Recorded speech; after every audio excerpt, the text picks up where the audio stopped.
It was the year 1910. A 5-year-old girl had just lost her father. Her mother became a school teacher. She had to bring up two girls in Kerala.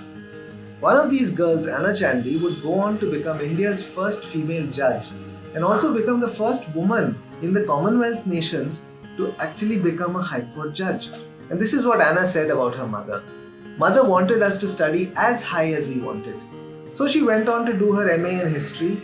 Like many other educated Indian women, she would probably have become a school teacher. But she got married to P.C. Chandy, who introduced her to a completely different career. P.C. Chandy was a lawyer in the Travancore police service. He persuaded his wife. He said, Anna, you must study law. So Anna became the first woman in Kerala to get a law degree.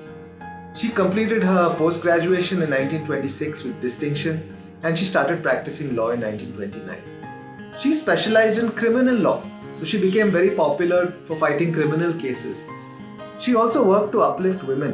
In 1930, she started this magazine called Srimati, which talked about women's rights. She questioned various norms in society. Things like not allowing widows to get remarried, paying women lower wages when they worked in farms. She also decided to get into politics.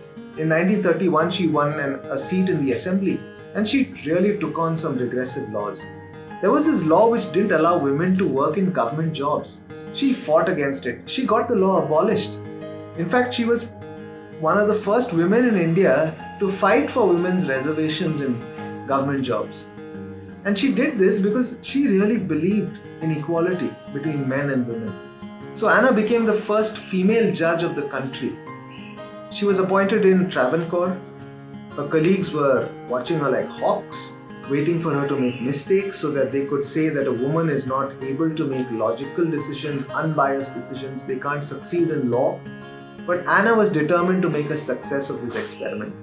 She knew she was a test case. If she failed, she would not just be damaging her own career, she would be hurting the cause of the women who would follow in her footsteps. Anna succeeded. She went on to become the first woman judge in a high court. She was appointed to the Kerala High Court in 1959. She was therefore not only India's first female judge, but she also became the first woman in the Commonwealth nations to become a High Court judge. In all her years at the judiciary, Anna would be noted for her fairness, for her ability to mete out justice fairly. Her judgments, they were very rarely reversed in higher courts when they were appealed. And she died at the ripe old age of 91. She had raised her voice against status quo. She had paved the way for women, inspiring them to become lawyers, to become judges. Her career became a stepping stone for many women to be involved in the Indian legal system.